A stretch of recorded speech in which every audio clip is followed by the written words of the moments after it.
O que é a vida? É o princípio da morte. O que é a morte? É o fim da vida. O que é a existência?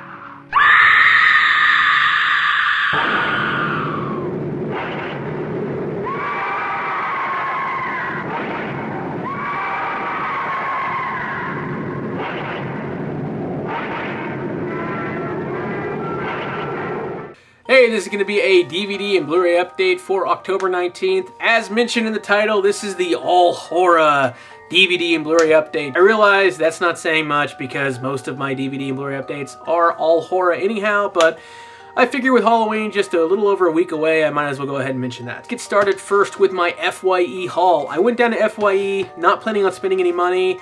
The manager pulled me aside. He recognized me, I guess, as someone who goes in there and oddly picks through the horror movies.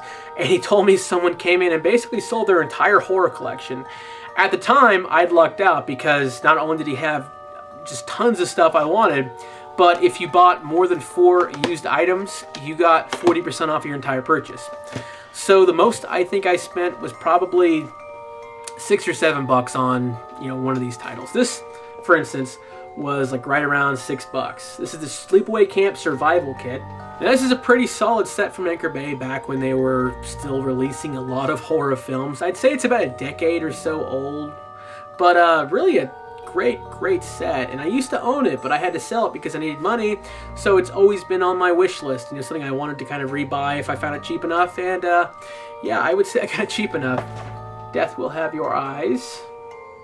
That's Maya Communications.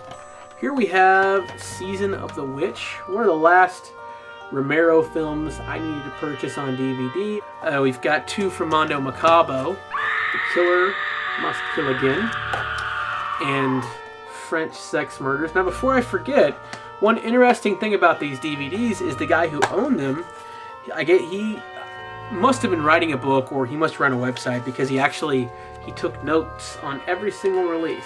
So you've got information like chapter stops, if any actors appeared in the film who were uncredited, locations, producers, things of that nature. This guy wrote them all down for whatever reason, so that was pretty interesting. Here is Emmanuel and the Last Cannibals. This is one I've wanted to see for quite a while. I would say it was probably middle of the road as far as cannibal films concerned. It was just about average, Not going to blow anyone's hair back, but really happy to finally get a chance to watch that. There is The Sweet House of Horrors. And these 2 were Shriek Show, by the way. Here is Don't Answer the Phone. Title from No Shame. The Big Alligator River. Of course, the No Shame releases include booklets, and there's some more of the guy's notes. Here we have Fade to Black and Hell Night, one of the old Anchor Bay drive-in double features. And this one does include the inserts. And this last one is my favorite buy of the night, and this is the Death box set from No Shame Films. This one typically goes for $40, $50, $60 on the secondary market. I think I paid about $7 for it. Really cool set. Got 2 movies, Death Walks on High Heels and Death Walks at Midnight. Got a booklet there. Comes with some art cards too. And then got a CD. Pretty cool set. I'm a big fan of No Shame Films. Really sad they're no longer around because they put out some really cool DVDs. Moving on, we've got a few that I was sent to review. Here's Night Train to Terror, which is a really weird one. It's an anthology movie. Each of the shorts in the film were originally full-length movies that were shelved or incomplete, and they basically cut them down and put them in this movie. So a lot of times things just aren't adding up or making any sense. The wraparound story is basically God and the devil talking about souls and damnation and redemption while on this night train that's basically heading to hell. And then in between their conversations, you've got a band playing some god-awful, catchy rock music, doing the most absurd and obnoxious dancing you will ever see. If you're a fan of campy films, I think you're going to want to check that one out. You got Creepshow 2. Okay movie, okay sequel, but the transfer just isn't that great. It's a bit dark, it's a bit murky. It's looking like the materials just weren't there to do a decent transfer of the film. So I'm not sure if I'd recommend this one for an upgrade. You're also missing any of the special features that were included on previous DVDs. Idle Hands is a bit different though, and these are both released by Image. Idle Hands looks great on Blu-ray, though you are missing the special features that were on the previously released DVD. However, it looks really good. It's totally worth upgrading if you are a fan of the film. And Idle Hands to me is like a horror movie that just represents the 90s. The music, the way they dressed, the way they talked. I really like Idle Hands. Next up, we've got Deranged, Arrow Films.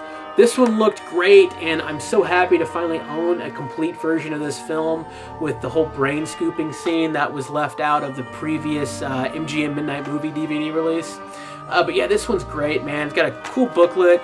I'm a big fan of Deranged. I know some people aren't too fond of the film, but I like it quite a bit. You've got some pretty cool extra features on there, too.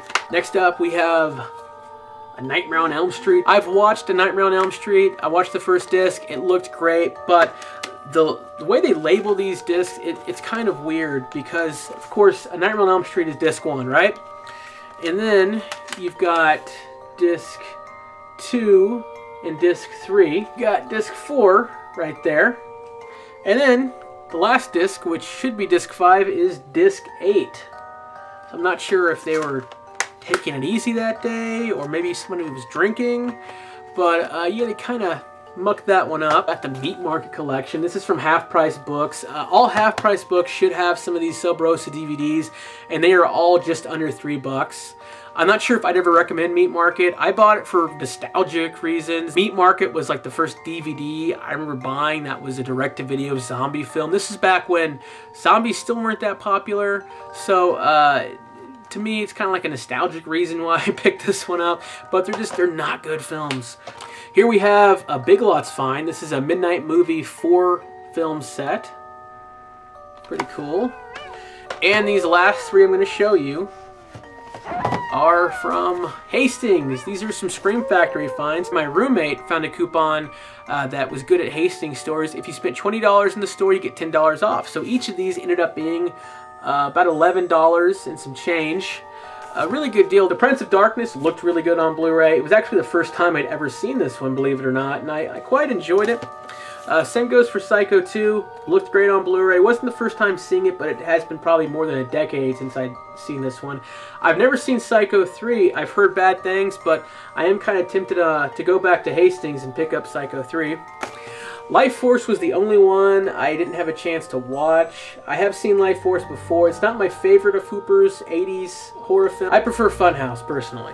That about does it for this DVD and Blu-ray update. As always, I hope you guys enjoyed it. If you have any questions about any of the titles that I went over today, be sure to leave a comment down below.